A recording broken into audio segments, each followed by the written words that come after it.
Good evening, student. In the last video, we have discussed about the what is the quadratic equation.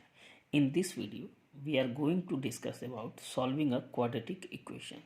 It means इस video में हम ये discuss करने वाले हैं कि क्या मतलब होता है किसी क्वाड्रेटिक इक्वेशन को सॉल्व करने का। तो यहाँ एक बात मैं बता दूं कि solving a quadratic equation means finding its root. Finding its roots कहने का मतलब ये है कि हम वो वैल्यूज एक्स की फाइंड करते हैं जो किसी भी क्वाड्रेटिक इक्वेशन को सेटिस्फाई करे। फॉर एग्जाम्पल यहाँ पे आप इसे देखो, root of a quadratic equation means if alpha is a root of the equation ax square plus c equals to 0, then x equals to alpha satisfies the equation ax square plus bx plus c, or x equals to alpha is a solution of equation ax square plus bx plus c. इस बात को आप यहाँ से ऐसे समझो कि अगर अल्फ़ा किसी भी क्वाड्रेटिक इक्वेशन का रूट है तो इसका मतलब ये है कि x equals to alpha put करने पर वो इक्वेशन को क्या करेगा, सेटिस्फाई करेगा। या फिर आप ये बोल सकते हो कि x इक्वल्स टू अल्फ़ा उस इक्वेशन का एक सॉल्यूशन होगा। फॉर एग्जांपल, चलो यहाँ पे एक एग्जांपल हम कंसीडर करते हैं। x equals to -2 is a root of the equation x square plus 5x plus 6 equals to 0। तो अगर x इक्वल्स टू -2 एक रूट है किसका, equation x square plus 5x plus 6 equals to 0, तो डेफिनेटली क्या करेगा, इस इक्वेशन को सेटिस्फाई करेगा। तो अगर आपको ये चेक करना हो कि क्या x इक्वल्स टू -2 इस इक्वेशन का रूट है या नहीं, तो बस आप क्या करो, इस इक्वेशन में x को रिप्लेस कर दो -2 से।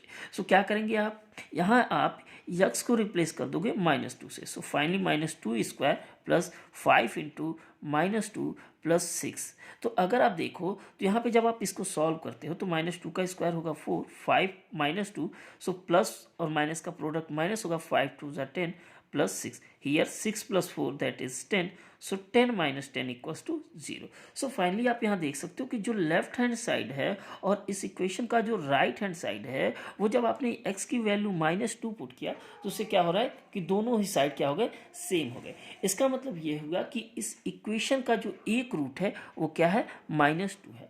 अब यहाँ पे ध्यान दो कि x जो ये इक्वेशन गिवन है आपको, इस इक्वेशन का जो ऑर्डर है, इट मीन्स इसका जो हाईएस्ट पावर है वो 2 है। इट मीन्स ये जो क्वाड्रेटिक इक्वेशन होगा, इस क्वाड्रेटिक इक्वेशन के पास मैक्सिमम 2 रूट्स होंगे। मतलब ज़्यादा से ज़्यादा इस क्वाड्रेटिक इक्वेशन के पास कितने रूट्स होंगे, 2 रूट्स होंगे। तो क्या है कि अगर वो कोई क्वाड्रेटिक इक्वेशन है तो मैक्सिमम 2 रूट्स होंगे, और अगर मिनिमम कितने रूट्स हो सकते हैं, वो हो सकता है 0। इट मीन्स इसके पास कोई रूट नहीं भी हो सकता है। तो अगर कोई क्वाड्रेटिक इक्वेशन है तो उसके मैक्सिमम कितने रूट्स हो सकते हैं। और इसी थियरी पर बेस्ड एक क्वेश्चन हम सॉल्व कर लेते हैं, वहाँ से आपको ज़्यादा बेटर तरीके से समझ में आएगा।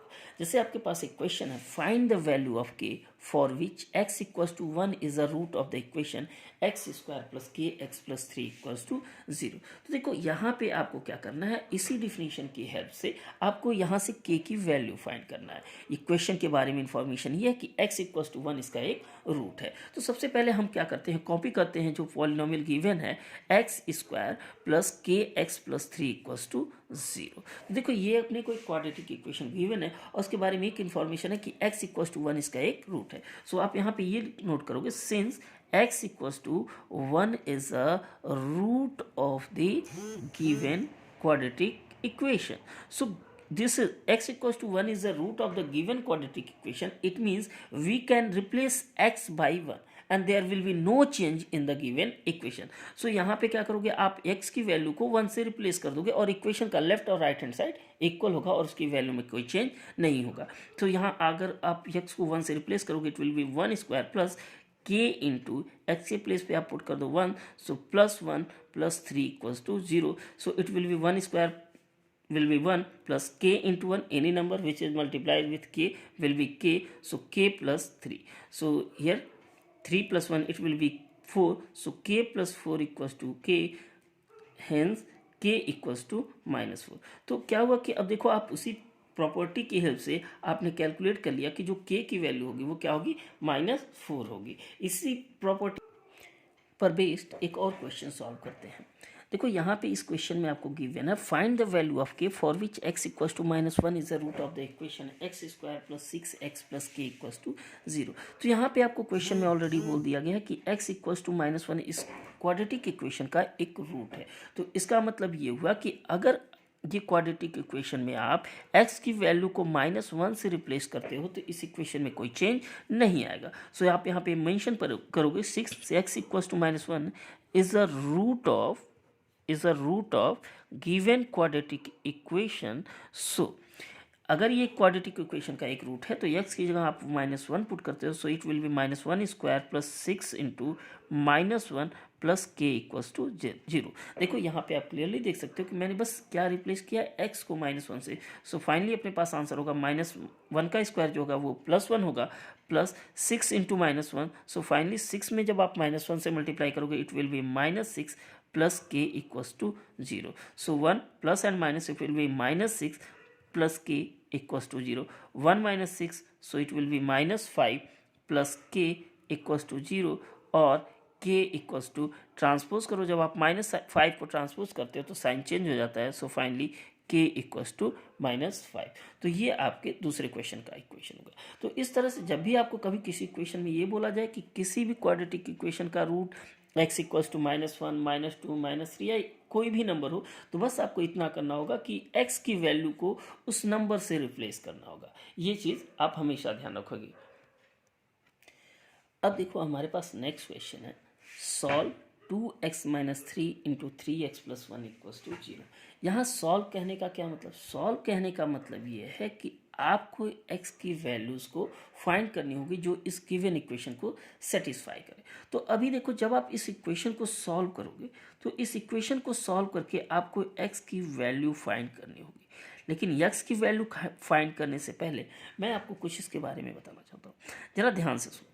अगर आप सपोज करो कि यहाँ देखो दो नंबर्स का प्रोडक्ट क्या है, 0। दो नंबर्स कहने का सीन ये कि ये जो एक ब्रैकेट आप देख रहे हो इसे एक नंबर की तरह ट्रीट करेंगे हम, और ये जो दूसरा ब्रैकेट है इसे एक दूसरे नंबर की तरह। तो दो नंबर्स का प्रोडक्ट क्या है, 0। सपोज करो कि अपने पास कोई दो नंबर है, एक a है और दूसरा नंबर b है।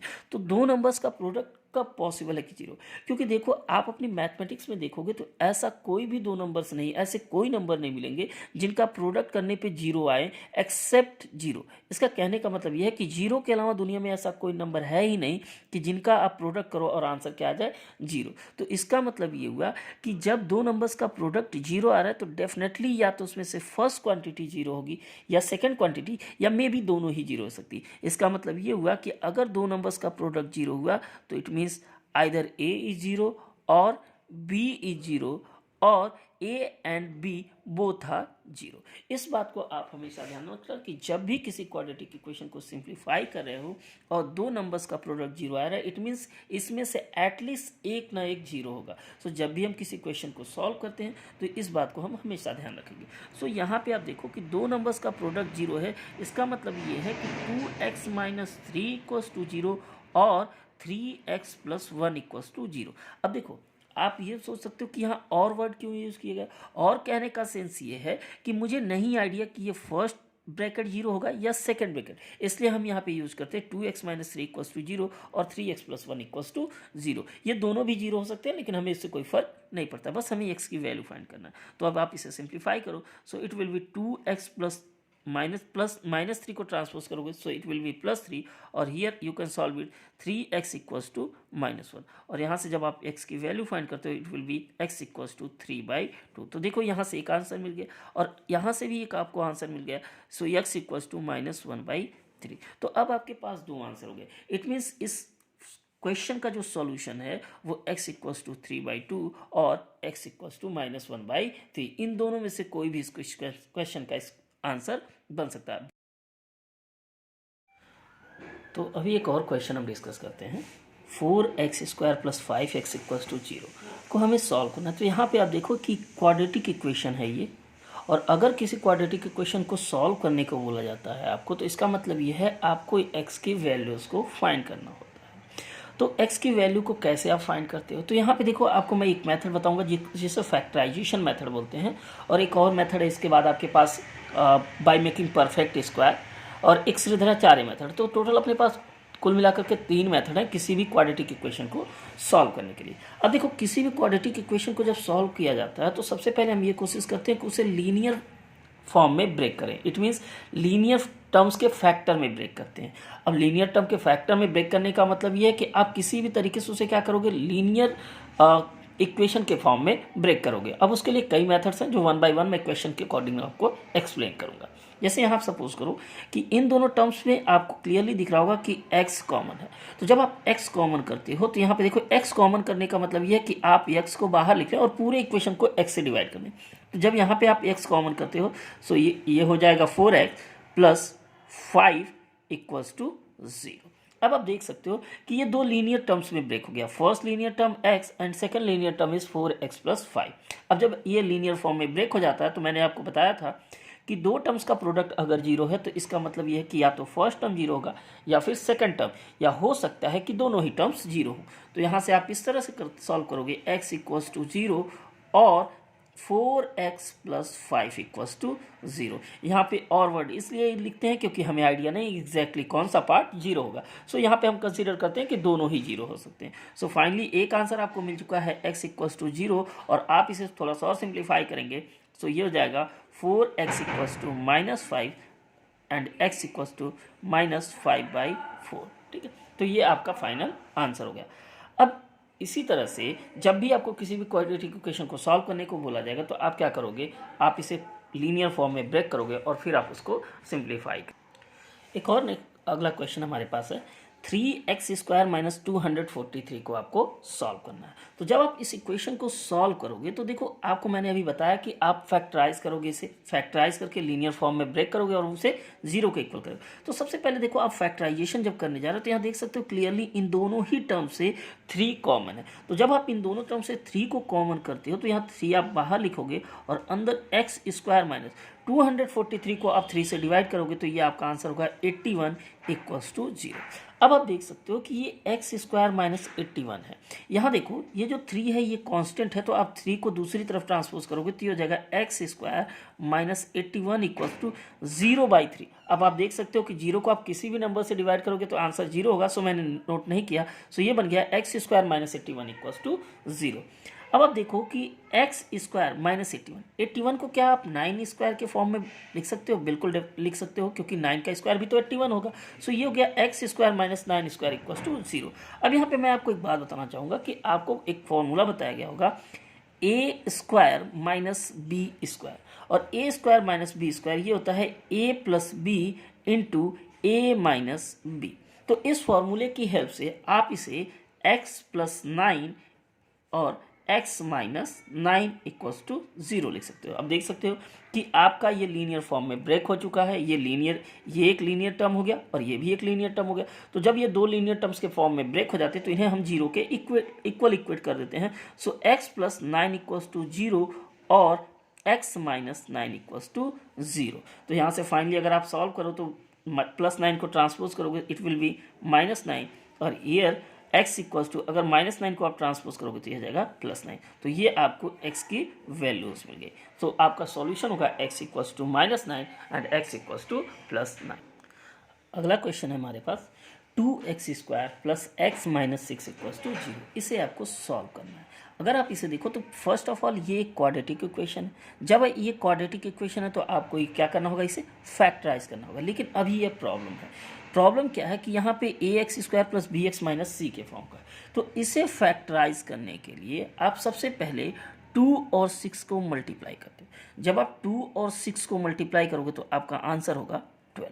अब आपको करना ये होगा कि आप 12 को कुछ ऐसे दो टर्म्स फाइंड आउट करोगे, ऐसे दो नंबर्स फाइंड करोगे जिनका प्रोडक्ट क्या हो, 12 हो, और उनका सम या डिफरेंस करने पर क्या आंसर आ जाए। ये देखो ये x नहीं बल्कि 1 × x है, क्या आंसर आ जाए 1 आ जाए। तो मुझे जैसा लगता है कि 4 और 3 का अगर आप प्रोडक्ट करो तो आंसर क्या होगा 12 होगा, और अगर आप 4 से 3 को माइनस करो तो आंसर क्या होगा 1 होगा। तो हमारे दो नंबर्स कौन कौन से होंगे 4 और 3। तो आप इसी क्वेश्चन को कुछ इस तरह से नोट करोगे 2x² प्लस इस मिडिल टर्म को आप स्प्लिट करोगे दो नंबर्स के टर्म में। सो क्या 1 को हम इस तरह से लिख सकते हैं 4 - 3 into x - 6 equals to 0। Absolutely हम 1 को 4 - 3 लिख सकते हैं क्योंकि इसकी वैल्यू में कोई चेंज नहीं आएगा। सो फाइनली अपने पास आंसर होगा 2x², और जब आप यहाँ x से मल्टीप्लाई करोगे it will be 4x minus 3x minus 6 equals to 0।